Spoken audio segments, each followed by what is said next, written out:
चुनाव में उद्धव ठाकरे की वो कौन सी गलतियां थी जिससे उन्हें करारी हार मिली?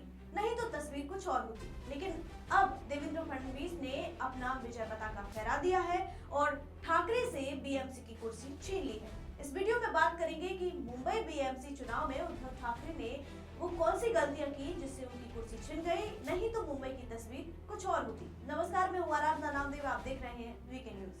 महाराष्ट्र की राजनीति में 2026 का साल उद्धव ठाकरे और उनकी शिवसेना यूबीटी के लिए एक और बड़ा झटका लेकर आया।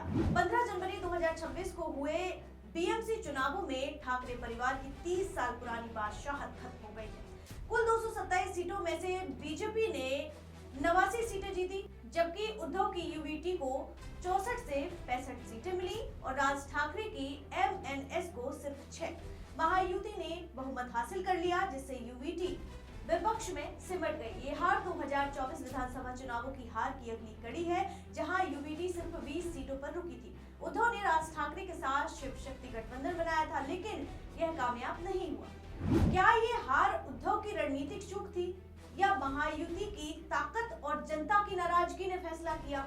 अब सवाल ये है कि क्या 2024 की विधानसभा हार का असर बीएमसी पर पड़ा और उद्धव की पुरानी गलतियां दोहराई गई? दरअसल 2024 की हार ने मोमेंटम बनाया। विधानसभा में महायुति की जीत से राज्य सरकार मजबूत हुई, जिससे बीएमसी में योजनाएं जैसे महिलाओं के लिए स्कीम्स और इंफ्रास्ट्रक्चर प्रोजेक्ट्स को बढ़ावा दिया। उद्धव की 2019 में बीजेपी से अलग होने की गलती यहाँ भी भारी पड़ी, क्योंकि हिंदुत्व वोटर जो थे वो शिंदे गुट के साथ चले गए और फिर यूबीटी की वैचारिक असंगति जारी रही। सेकुलर इमेज ने और मराठी मानुष को दूर किया। कई विश्लेषकों का कहना है कि अगर उद्धव हिंदुत्व पर मजबूत रहते तो मुंबई में जड़ें बची रहती। और फिर सवाल ये भी है कि क्या राज ठाकरे के साथ गठबंधन फेल रहा और इससे क्या नुकसान हुआ? राज ठाकरे की एमएनएस सिर्फ 6 सीटों पर सिमटी, जबकि उम्मीद थी कि मराठी वोट एकजुट होंगे। गठबंधन में सीट शेयरिंग की कलह और कमजोर कैंपेनिंग ने नुकसान किया। कांग्रेस को अलग रखा गया, जिससे एमबीए टूटा और वोट बटे। बीजेपी ने इसे डर से एकजुट होना कहा और वोटरों ने महायुति की स्थिरता को चुना। कुल मिलाकर ये जो गठबंधन ने यूबीटी को 71 सीटें दी, लेकिन बहुमत से दूर किया।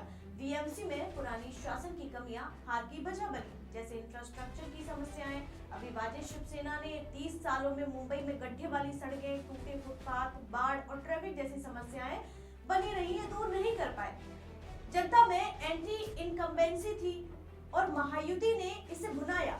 उद्धव के सीएम काल में कोविड हैंडलिंग अच्छी थी, लेकिन लोकल इश्यूज पर फोकस कम रहा।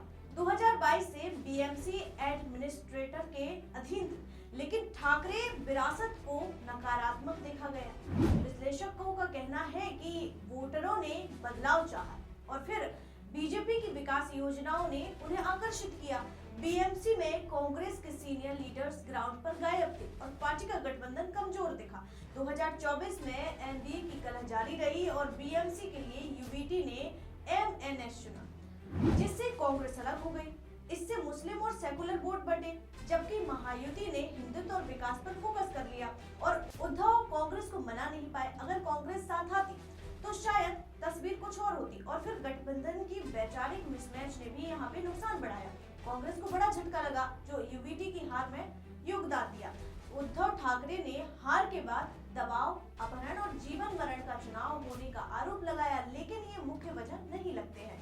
महायुति की बेहतर रणनीति, वोटर मोबिलाइजेशन और स्थानीय मुद्दों पर फोकस ने उन्हें जीत दिलाई। ईवीएम पर संदेह जैसी पुरानी बातें दोहराई गई, लेकिन असल में यूबीटी की लीडरशिप, अहंकार और जनता से दूरी ने हार तय की है। अब ठाकरे परिवार के लिए चुनौती है कि क्या वे वापसी कर पाएंगे। कुल मिलाकर ये जो हार है वो रणनीतिक चूक, पुरानी कमियां और महायुति की ताकत का नतीजा है। अगर सबक ना लिया तो आगे और मुश्किलें आएंगी। आपको ये जानकारी कैसी लगी, हमें कमेंट करके जरूर बताइए और आप इस चुनाव को किस तरह से देखते हैं।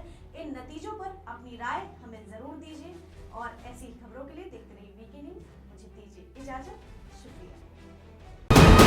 वीके न्यूज, राष्ट्र के नाम।